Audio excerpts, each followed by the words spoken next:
Hey there, YouTube. This is Fragments of Memory once again, aka the Armchair Philosopher. Last time you saw me, I was doing a review of one of my DVDs, Doctor Who. I'm a fan of the show, both the classic series and the new series. Some may agree, some may disagree. This and like I said, I own a few of the Doctor Who DVDs. I've built up a tiny collection. I picked this one up. This is Doctor Who. The beginning. This is William Hartnell, the first incarnation of the Doctor. He was depicted as, obviously him being an older actor. He looked like Ebenezer Scrooge. He looked very Dickensian. Looked like something out of a Dickens novel. Like he could be Ebenezer Scrooge. He walked with a cane, and he had a granddaughter. He had a 15-year-old granddaughter by the name of Susan Foreman, and they were both exiles from their home planet, from another time in another world. Now, this is the first DVD it's like a little box set. It's got the first 5 episodes. Well, technically four episodes. Now, this first one here is of course the beginning episode, November of 1963. This is where it all began. This is where we first see the TARDIS, and of course it has it has Susan in it. It has Ian Chesterton, who was her science teacher, and Barbara Wright, who was her history teacher. And of course, basically the whole premise starts with this 15-year-old girl is in this high school, and she seems to be really smart in some areas and really dumb in others. So of course, this young lady, this young lady, they follow her to her home where the address is, but it turns out that by following her home, she's not really at home. She's in a junkyard, and this, of course, the junkyard has the TARDIS, which is a blue police box. And of course, they meet the Doctor, and they end up traveling back to caveman times. So the name of the episode is An Unearthly Child. The Unearthly Child is awesome. I like it. I mean, it sets the stage. It sets the scene.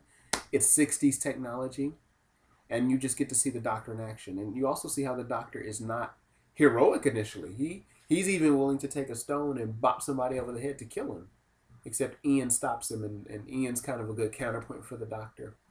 Um, I have another one that the second one has the Daleks. This is where we first meet those iconic monsters of Doctor Who, the ones that walk around with the eye stalk and the plunger and the mixer arms, and they go and they go and they go, exterminate, exterminate. So we kind of have that going on, that whole exterminate thing going on initially. And this is way back in the 60s, so these are iconic monsters, and this is where they first appear. Um, it's some good stuff. It's got good commentary tracks. They even have an episode called Marco Polo. What basically happened was Marco Polo was lost. The episode was lost, so they basically just pieced it together with audio tracks and still shots and production photos and stuff.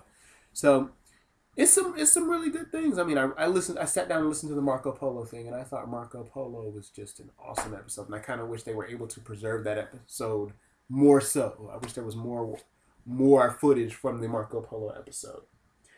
Um, I totally dig. Like I said, the box set is new. It's a good start. It's off to a good start. It's in black and white. It's very old school, but you gotta like it, man. You gotta like it. It's William Hartnell, and I think he's a very talented. He was a talented actor in the role of the Doctor, and you just gotta. And the stories are a little bit slow, but you gotta follow them because these were meant to be like 25-minute episodes that people saw on Saturday evenings around tea time in the UK. So I do want to say that I did enjoy these. I happened to catch these on a sale, so it's got a lot of wonderful extras, production shots. It's even got commentary from Carol Ann Ford and William Russell, and of course they even have an alternate pilot episode. So they got two versions of the pilot episode, the first episode of Doctor Who, and both of them are very nice. As a Doctor in general, William Hartnell was. I've seen a few of William Hartnell's episodes, and he very much is that wise older man, almost like a wizard, almost like some crafty wizard or something. And some good episodes from Hartnell. In fact, Hartnell also Hartnell also represented like just that old classic Victorian time traveler type of a guy. And his clothing will, of course, take precedent. Of course, he's the first one that regenerates. In fact, when Hartnell left the show, they came up with the concept of a Time Lord regenerating. Well, what regeneration means is basically Time Lords come from a planet called Gallifrey.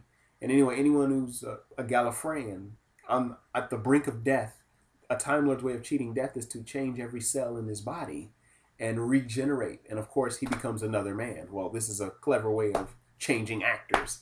So he's the first one that started it all. He got the ball rolling, and it's an awesome start. It's off to a doggone good start. Well, that's my piece on Doctor Who, the beginning, an unearthly child, the Daleks, the Edge of Destruction. The Edge of Destruction was one of those episodes where, you know, someone gets locked in an elevator or someone gets locked in a closet and they spend most of the episode there because it's mostly in the TARDIS and basically everyone's paranoid of each other. But it's a real good TARDIS crew.